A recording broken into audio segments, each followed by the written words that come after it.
before.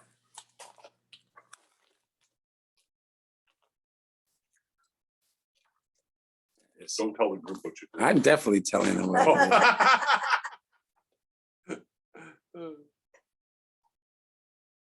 My question was wrong. It's, are they logged into the wrong meeting? It's, you logged into. Teacher error. Yep. Hi. Hi, Steve. Or there was Steve, then Steve was out. Steve is joining. Karshas are on. Hi, Dad. Yeah, how Hi, did you- Judy. That was your clue immediately. when I they know what weren't happened. there. I was on the wrong meeting. I was on a different meeting. And I noticed that the meeting, I was on the Daf Yomi meeting for some reason. I opened that up. And that one doesn't record. And I didn't hear it say, Your phone. Would you not do that right now? oh, they're not even listening. Andy's class. Yeah, but I'm gonna need you. Love it. See what happened? Technical errors exist. That was classic. Hey, Steve, Hi, Rabbi. how are you? I'm good. How are you? Excellent. Your avatar is looking great. Thank you. You're welcome. You're welcome. It's very good to hear your voice. You'll be all right. I'm gonna give it another minute or two.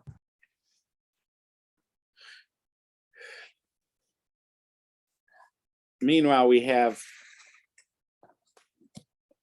David, Liz, who has returned from Israel, and Annie in our studio audience. It's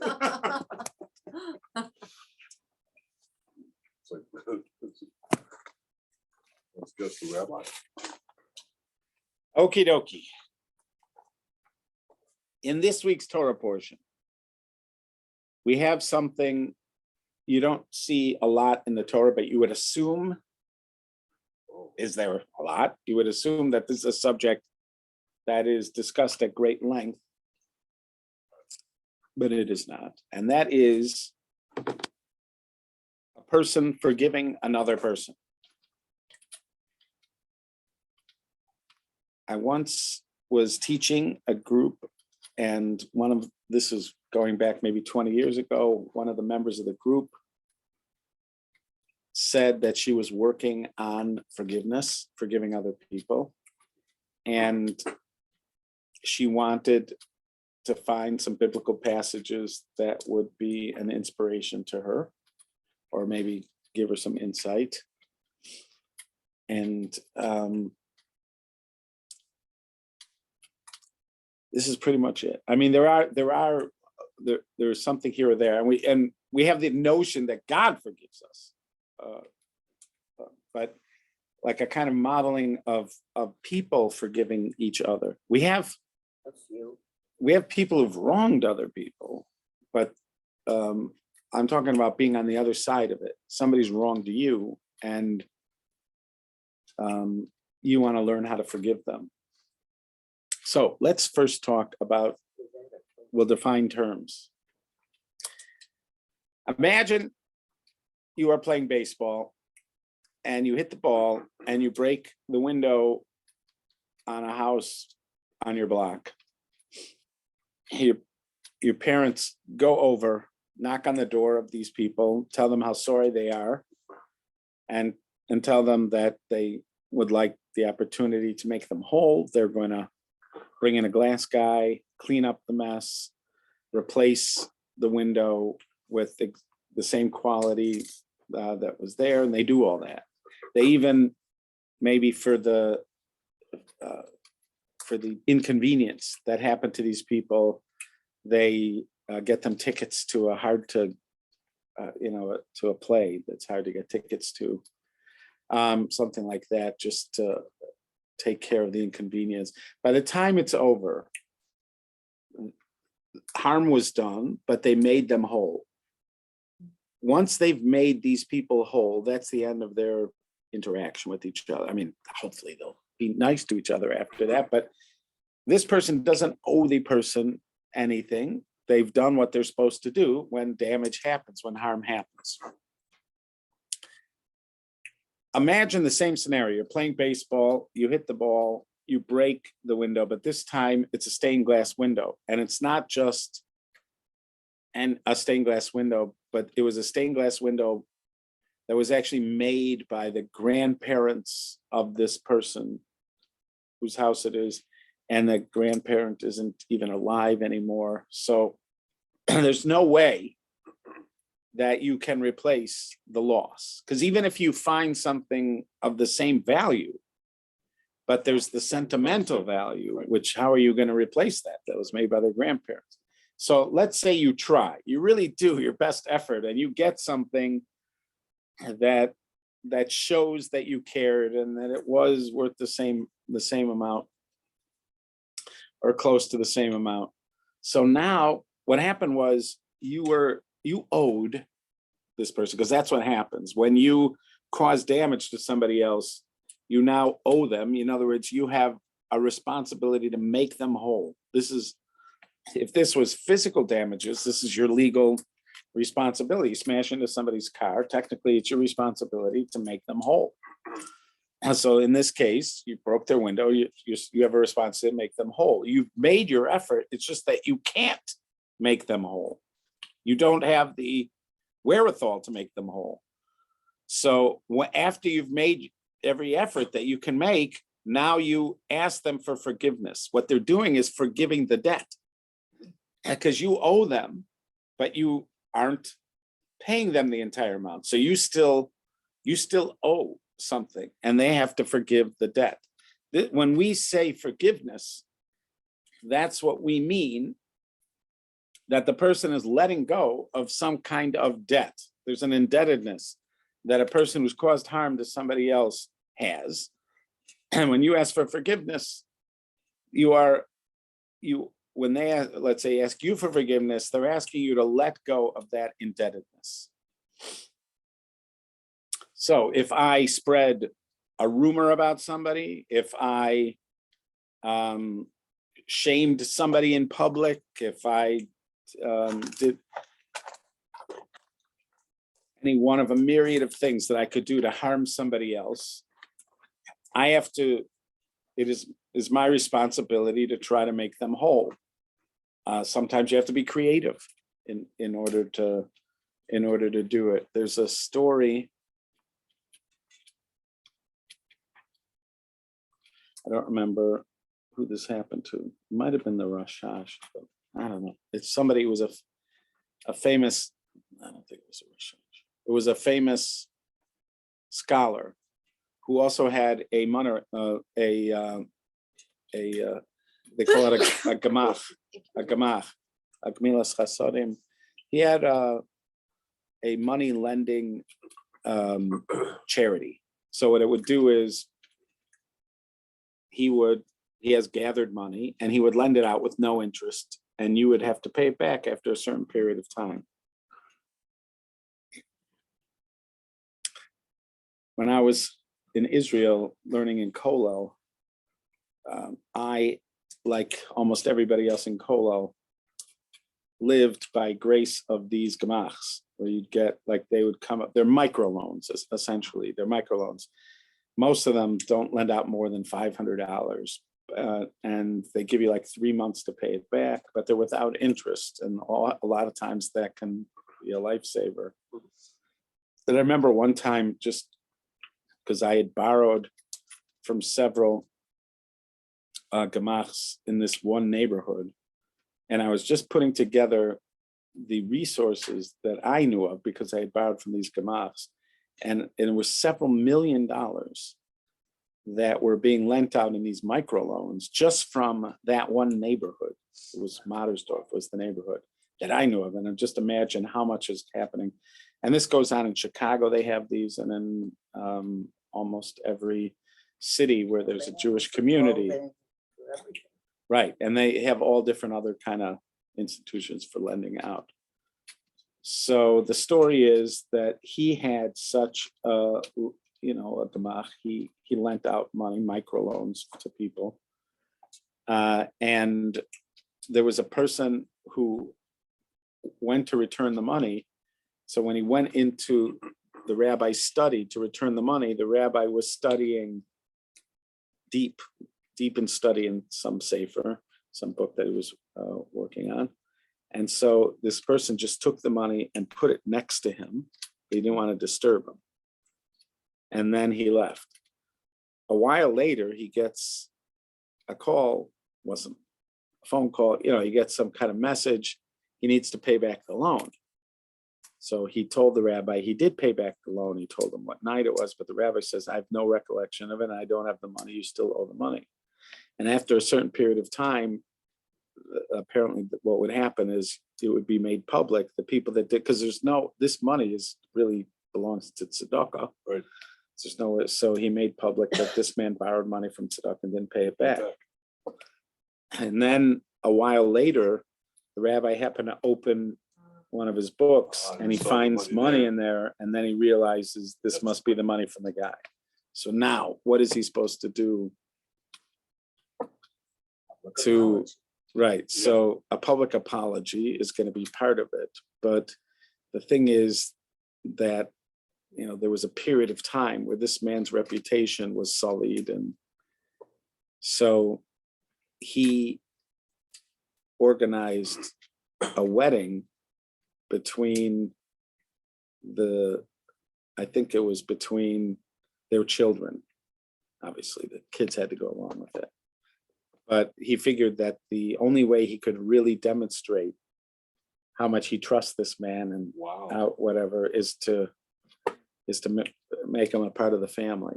So obviously that's an extreme example of this, but it's happening because this is the mechanics of what's going on when you ask for forgiveness. You've done as the best you can, and now you're admitting that you can't do more, and you'd like this person to forgive what happened. So Yosef and his brothers are the discussion of this in the Torah. But so even though it looks like Yosef has forgiven them on two occasions, he says, this is not your fault. God sent me here. He wanted me to provide for the family. And then later on in next week's parsha, after their father dies, they ask him again. This time they say, our father said to please forgive them for what they did. And he says, am I in the place of God? And again, it sounds like he's saying, I have no issues with you. I don't have issues with you. I remember Rabbi Foreman actually wondered if Yosef really forgives them. He had reason to believe that he might not have fully forgiven them. And I don't remember, at the time, I only heard the question. I didn't hear the answer from him, although I know it's in his materials. I would argue that not only on face value does it look like he forgave them, but also it could be argued that even from the circumstances of the Jewish people afterwards, you could still argue that he forgave them. What's an argument that he didn't forgive them? They went into slavery. The brothers sell him into slavery. So now, measure for measure, the punishment should be that they go into slavery, which is what's going to happen. So it looks like, measure for measure, you get punished, a person gets punished, they're getting punished for what they did. Now, if Yosef forgave them, why are they becoming enslaved? So for that, I think you could argue, because if you look carefully at Yosef's words in next week's Torah portion, he doesn't say you didn't do anything wrong. He just says, I am not God. In other words, it sounds like what he's saying is, look, you may have something between you and God, but you don't have it between me. Because whenever you harm somebody else, whenever I harm somebody else, there's two things happening. I am harming another person. That's horizontally, we'll say. I'm harming another person, but I'm also in a way harming God, or I'm rebelling against God when I harm another person, because he made this other person. He has some plans for this other person. He loves this other person, and he wants me to do the same.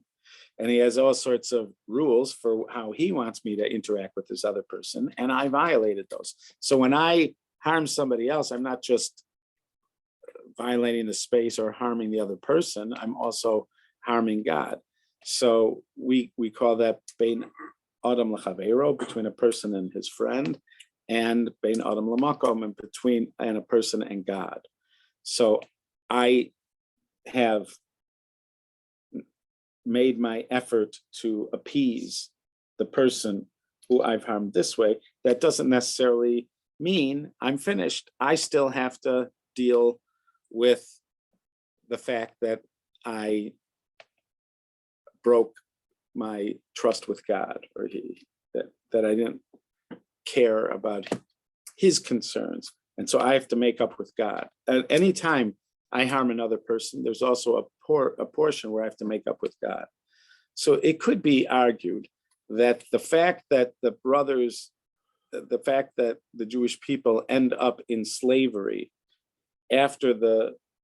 even after Yosef says he is not harmed by it, that could be, as Yosef said towards the end, that maybe you have something between you and God, but between us, we're good. And it's possible they didn't fix the thing between them and God, and that it's the thing between them and God that is requiring the slavery that's going to happen afterwards.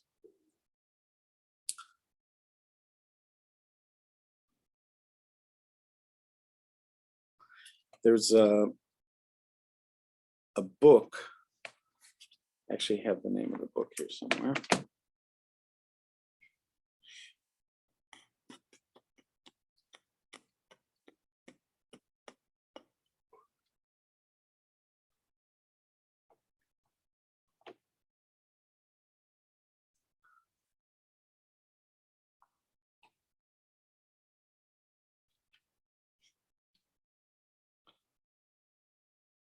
The book is called Revenge, A Story of Hope by Laura Blumenfeld. Revenge, A Story of Hope by Laura Blumenfeld. I first heard about this on a Fresh Air interview with Terry Gross. Terry Gross interviewed Laura Blumenfeld. And then she talked to Laura Blumenfeld, and then she talked to her father. What happened was her Blumenthal. Is it Blumenthal or Blumenfeld? I don't remember. One of those blooms. They got a last name. It got Bloom in the front of it. And so her father was on a trip to Israel. It was, what does it say here? In 1986, Rabbi David Blumenfeld was shot by Omer Khatib. Blumenfeld was walking back from the Kotel on a Friday night alone. A conservative rabbi, Blumenfeld was visiting the Kotel with the New York Holocaust Commission, and after prayers, the other members of the commission took a cab back to the hotel, but Blumenfeld did not use the transportation on Shabbos, so he walked back to the hotel on his own. At some point in the midst of the Arab shuk, he felt a hot sensation on his head and realized that he had been shot. He made his way to a police station, got to a hospital, and the shooter, Omer Khatib, was caught, and he was sentenced to 16 years in prison. And apparently admitted it. He didn't deny this. So there was no doubt that Omer Khatib shot him. I'm surprised the police didn't shoot him. Well, there was if they had been there when he did it, they probably would have. Yep. but they had to go back and find him. So he was in prison, and if I remember correctly, what happened was Laura Blumenfeld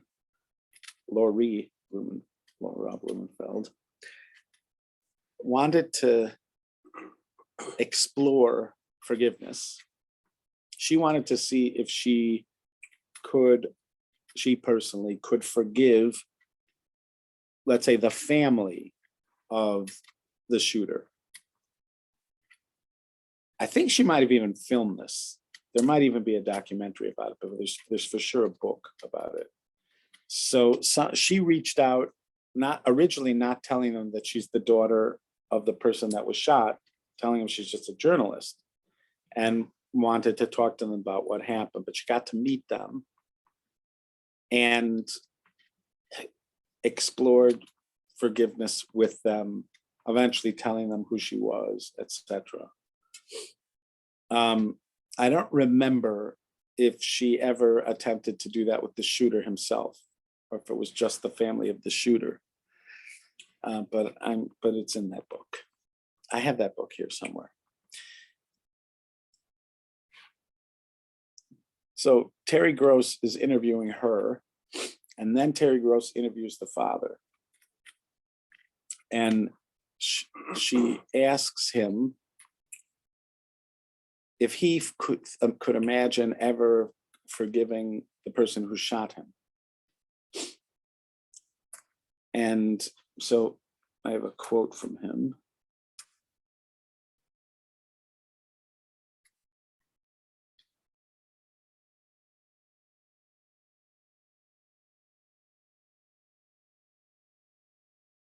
Years later, he was interviewed by Terry Gross on Fresh Air.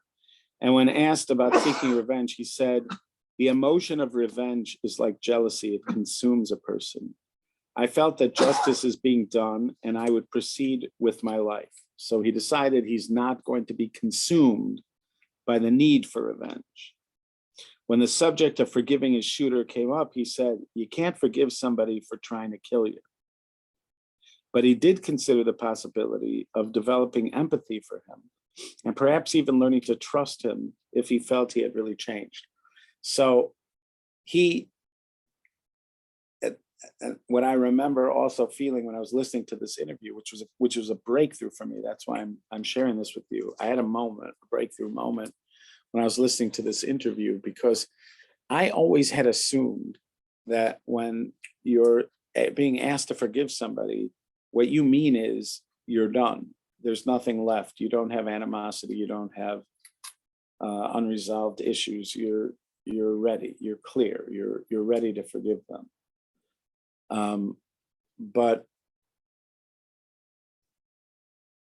he was suggesting there was another approach. The other approach is a kind of pragmatic decision that you're just going to let go.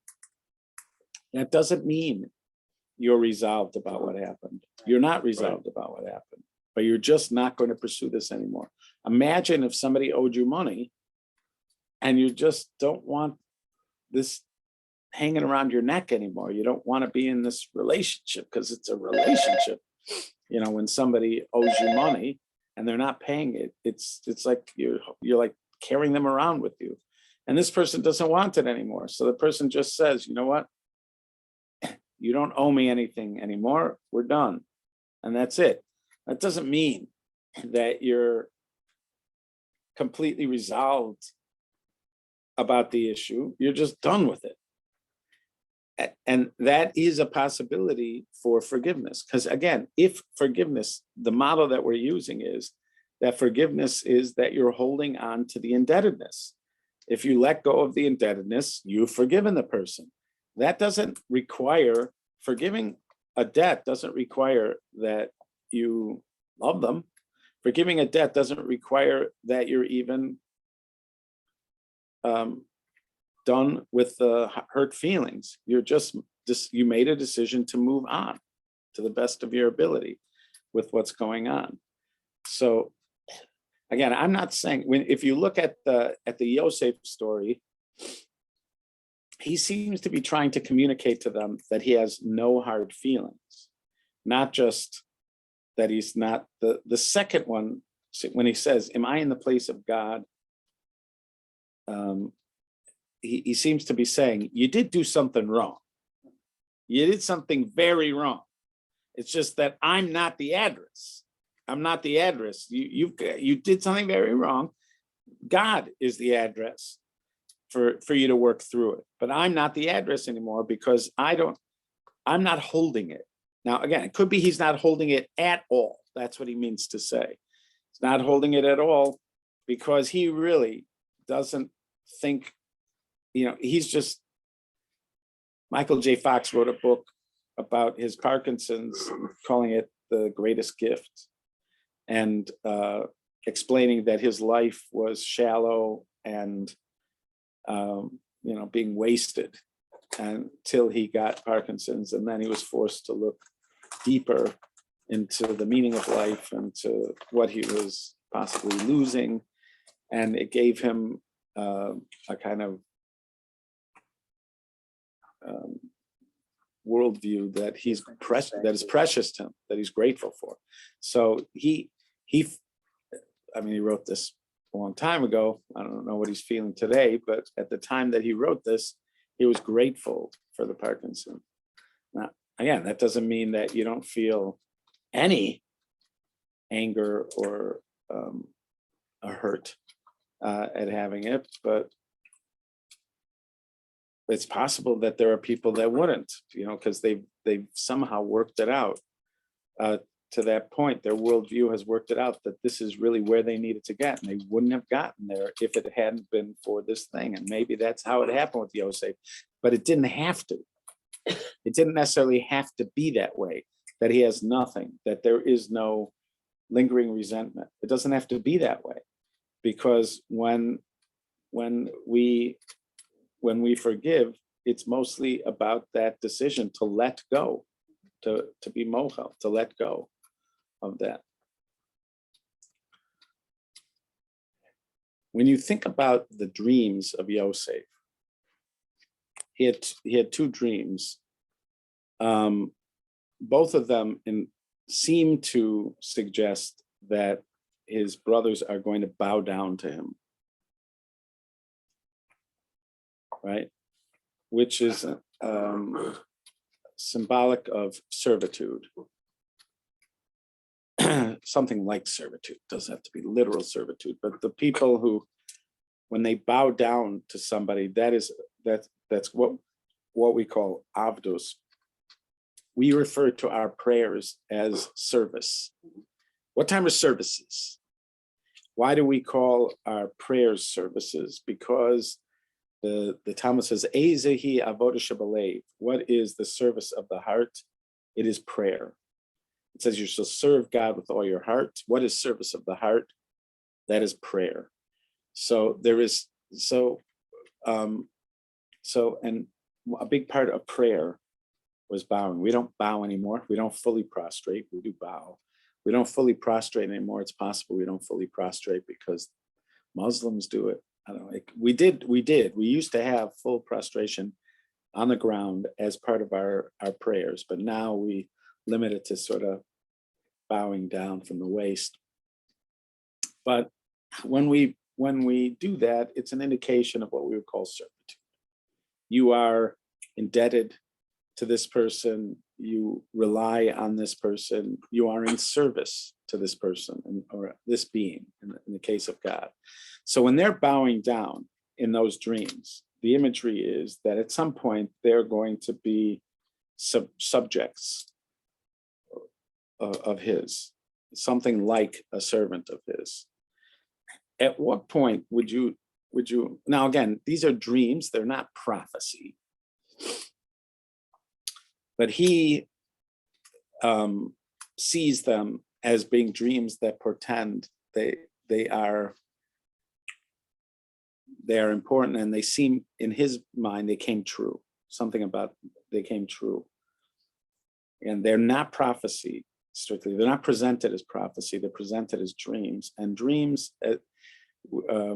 we see this in in the Talmud and several places that there's no such thing as a dream that doesn't have some element of foolishness in it. And even if it's a dream that comes true, not everything has to come true. And the person who has the dream is not necessarily a prophet. After all, Pharaoh has dreams. Pharaoh's not a prophet. But it is a way that a message could be delivered to human beings, we believe, through dreams. And he's had dreams, and they seem to have come true. So let's say they did. We're assuming that they did. So where was this? Where did this happen that they are bowing down to him? So it could literally have happened when they came to see him. He's viceroy of Egypt, and it's very possible that in the etiquette, that's what you did. You bowed down to him before you talked to him, etc. And it could be that it literally happened to him, but it seems like this was something more profound that was being suggested in the dream, that there's going to be a kind of subservience of the brothers and his father to Yosef. So when would that have happened? So it's possible that you could say that this indebtedness was itself being depicted in that bowing down, because when you're indebted, that's how it's characterized in the Talmud, or it's in Eved Lova Leish Malva. A borrower is a servant to the lender. When you're indebted, that relationship is like a subjugation. You are like a servant. You in your relationship. It's not just that you owe this person, but there's something to the characterization of your relationship until you resolve it is almost like a servant to a master. Can I break this apart? Yeah. To me, forgiveness and listening to this conversation has two parts: the action, Yeah. and the emotion. Okay. Those two pieces are not necessarily connected. They're very much separated. And an action, if the action is resolved, that doesn't mean the emotion is not resolved. Right. And vice versa. The emotion could be resolved, but the action might not be fulfilled. Right. Now So I'm just gonna How do you- right. So this obviously deserves more study than we're giving it. Okay, But for instance, let's go back to the original baseball case right. where I'm playing baseball. I broke the person's window and I made them completely whole. That action was completed. Right. Now I made them completely whole. So now let's say they still have animosity. They have Right. resentment. It's very possible that resentment is not my issue at all. That's correct. Right. In other words, if I'm the one asking forgiveness, in other words, the fact that they maintain resentment, they've been made whole. That's all I've ever had responsibility to do, is to make them whole. Now, if they're upset because, kids shouldn't be playing baseball, and why are they playing baseball? And whatever. And sometimes you can have it. I had it. I remember one time I had upset somebody when I was in yeshiva, and he was a rabbi, and he felt I'd done something to upset him, and therefore that I needed to ask him for forgiveness. So I went to a different rabbi and I told him the story, and that rabbi said, "You didn't do any Interpretation. Right? No, you did not do anything. You don't have to go. In fact, it wouldn't be, because this person's he's manipulating you. He's Okay. being manipulative. So let's say you're dealing with a manipulative person, right? And a manipulative person, this is gold for a manipulative person. If Sure. you're indebted to them, Right. they're never gonna, if Never they know gonna how to let it milk go. it, they're Right. gonna take this to the grave. That you did this thing to them because of this kind of power that there is in this relationship, the relationship between the two of you. This person is like the ruler and you're the subjugated person. So there can be times where, even though this person is telling you that they haven't been made whole, you're done. You're done. Right? That's You don't have anything more to do. Even if you could do something more, you don't have to do it more. What if they said, no, you have to, in this case, this rabbi wanted me to come to an event that he was doing. And he said, I owe it to him because, I had done it. And this other rabbi said, you didn't do anything and you don't owe anything to him and don't do it. He advised me not to go. And so, in other words, at some point, even me who is seeking to make somebody else whole and is being told I didn't make them whole, I don't have to go farther. So the emotion is not, maybe that's why there has to be a pragmatic side, because the emotion is not a guide. correct. To tell. But if I'm the forgiver and I don't want to carry around, I may not want to carry around the resentment, right? I may also have to realize that this person is not the answer to my resentment. I was at a certain point, whatever they do, it's not going to fix it anything more. So the best pragmatic decision is to let it go and not hold them Right. responsible anymore. And then I have to work it out on my own, between me and God, between me and myself. I have to go to therapy. I have to do whatever, because this is my issue going forward. It's not their issue going forward. This is hard to distinguish. It's a very fine distinction between when I am responsible to try to make the person whole and when I'm not. If I'm the forgiver, I may call it early, and because I don't want to carry it around with me for the rest of my life. Once I call it, once I say you no longer owe me, that's the serious truth. I don't owe you. But that doesn't mean you have fixed the problem. If you have Right. some kind of problem that, in other words, you have some kind of drama in your own life that keeps on playing out because you have some character issue that needs to be worked on. The fact that I forgave you doesn't magically make that go away. And if you have work that needs to be done in order to resolve it, you're going to be given an opportunity to do that work. That's essentially what is perhaps happening in going down to Egypt. In other words, if the brothers still have some kind of issues, character issues that need to be worked out, and they're not working them out, then God's going to give them new circumstances to work those through.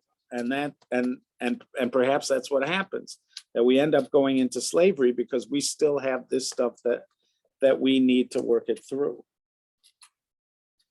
So I'm just suggesting that this could be part of what was envisioned in the dreams, that what's envisioned in the dreams is that there's going to be this indebtedness that they owe Yosef. When they bow down to him, they are reflecting the fact that they are in subjugation to him, not because he happens to be the viceroy of Egypt. They're in subjugation to him because they harmed him. And it's their responsibility to try to make him whole. How do you give back 20 years to somebody? How do you, he spent years as a slave. He spent years in jail as a slave before he ever got to this thing. How do you make him whole? You have to be creative. You have to try to figure out ways to do it. Then Yosef, so they're trying to, Yosef is saying, no, don't worry about that. I don't need that. I don't need that. In some ways, even though the dream itself is demonstrating that they are in subjugation to him, he seems to be trying to end that, which, in other words, he, in some ways, is trying to. You gotta go back. He doesn't need the emotion. He's already resolved the emotion. He names his son Menashe. Okay. Why does he call his son Menashe? Because God has allowed him to forget his father's house and the sort of suffering that he feels when he thinks about his father's house. So he has moved on from it, but again, from their perspective, how do we make him whole? He seems to be saying that's not. I'm done. Yeah, you have work. You might have work between you and God, but you don't have it with me, which ironically, he's like looking to see if the dream's gonna be fulfilled. But then once he sees that the dream is being fulfilled, he's undoing the very thing that was a matter of shame to the brothers. And it was, why are we bowing down to you? That was, imagine a more annoying dream that could be coming from Yosef's mouth. Then we're all gonna bow down to him. And even our father's gonna bow down to you. Is that ridiculous? Is that narcissistic? Is that the most ridiculous thing that somebody could be saying?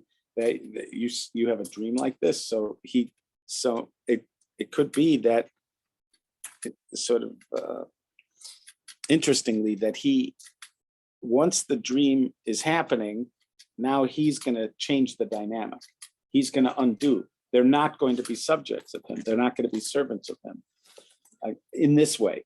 Maybe they'll be technically subjects of his because they happen to be in Egypt, but they're not subjects in this sense, which I'm suggesting is the main sense, the main meaning of it, that they were indebted to him. And when you're indebted to somebody, you're a servant to that person. And that's what they were seeing in the dream. And he is fixing that. He is ending that when he does it. Yeah, were you going to say something? I have two thoughts and they're not connected. And one Yeah. is just, I read somewhere else once that Joseph understood that what happened to him was supposed to happen to him, that he had to go through it, that was what God wanted for him.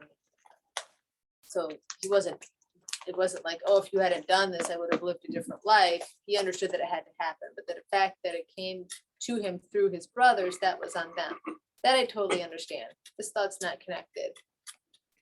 Other than that it's about forgiveness. If you're in a situation, like let's say you have an employer who is a boss and every day he's just grinding on you and being abusive and really making your life miserable. And he's not asking for forgiveness and it's an ongoing thing. Right. And for sure you can of course make plans to leave that job, but it can't happen overnight. And for Right. whatever reason, your circumstances are that you have to submit to that every single day. Right. It's But this is affecting- just a theoretical question, right? No, this happened to me. Yeah. And I mean, really, like actively, objectively trying to hurt you, and you can say all day long, oh, develop a thicker skin, but we're human, right? Yeah. So how do you let go of that? Because A, it's ongoing. B, they're not asking for forgiveness. I mean, Right. if a drunk driver, God forbid, takes out one of my kids, Right. I understand I was meant to lose that kid, God forbid. And I can forgive them and move on because it was meant to happen and hopefully they've stopped drinking and done whatever. But it's something that's just, again, totally unconnected from my first thought, but these are just things that came to my mind as you were speaking. Well, the drunk driver case, I think also would only work if the person wanted your forgiveness. If the person didn't want your forgiveness and they had done it. So unless what you mean is it's just in the past, it's not happening in the present. Right, you just understood this was meant to happen, and it was no different. And if it had been the drunk driver, it would have been a boulder that fell on your kid. For whatever reason, you had to go through that loss and grow from it. Right. I mean, we'd have to explore why it makes a difference if it was in the past or the present. And the same thinking should apply. I could see why it's harder because you're sort of bringing up an interesting, I like the examples you're bringing up because you have the horrific example of somebody actually killing your child. And then just what could be Death of 1,000 cuts. yeah, death of a thousand cuts that's happening in the present. And they do talk about how there's a kind of suffering that could be worse than death if you don't see that there's an end. We'd have to explore this more, but it's not necessarily a forgiveness question. It might be an attitude question. It could be a forgiveness question. Does it go back to how do you control what action? The action of the car, the death of your child, the car Right. accident, you Right, technically have no control over that. right. You're not You're not involved, even there. You're not there. Right, But the emotion of that is impacting you because it is your child, right child. Right. Of course you Whereas miss you're, the child, but like in this scenario, you understand that this would not have happened below without permission from above, that this was what you were meant to go through. for Right, but whatever that reason. same thinking should work in the present. right. That same So every thinking, day I absolutely. just have to take. no, but I'm saying it might be a different thing. There might be different. If you unpack this, you may find that there's like 3 different things going on in the death of 1,000 cuts example that are not present in the other one, that are the reason why you're finding it hard to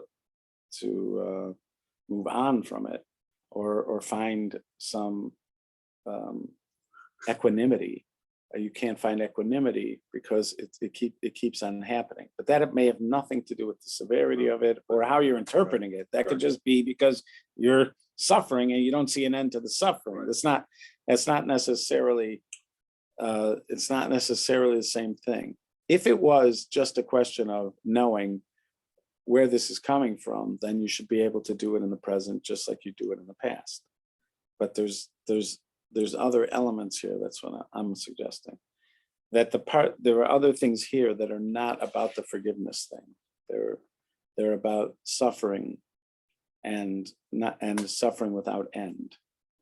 The Gemara says this in a few places that like for instance, lashes without end can be worse than death. If somebody's getting lashes without end, it could be worse than death. That's what the Gemara says. So you could say that about your scenario, but I don't think it's our subject. I don't think the thing that's the trouble with the person who's annoying you in the present, I don't think it's our subjects. I don't think it's about properly putting it in its place. I agree with you. And you said about the brothers needing to change their character because their character was what led them to do what they did. But sometimes the victim, like I dealt with a lot of abused women. I'm not blaming them, but I am saying they didn't know their worth. So they would stay in these abusive relationships. Right, another subject. Another after another after another. Right, but I'm saying that's another But I'm subject. saying, Right, like, that's a different subject. okay. That also comes up in the Torah. That actually gets a lot of discussion in the Torah. That victim's relationship, because that's going to get a lot of discussion. But that's her character too that she needs to change until she learns what she's Right, but it's worth. not this, because I'm just saying it's not the brothers in Yosef, but it is a very important subject. I'm just thinking like the ongoing suffering. If you can Right. say, okay, if I can figure out what I need to change, then I can graduate from this challenge and move on to different challenges. Right, but they have to eventually let go. You may come up with a strategy to get them to let go. Right. But that's not this, because that's just creatively trying to get somebody to go away. And so that also might be. Okay. I Thank you. suggest that we continue this again next week as we move further into the depths of our very beings and try to learn the depths of Torah. And I look forward to doing this with you guys next week. I'm very grateful for the opportunity to do it tonight. Be well, guys. Bye-bye. Be well. Thanks, Rabbi. You're welcome. Bye-bye. When are you Bye-bye. gone? So I am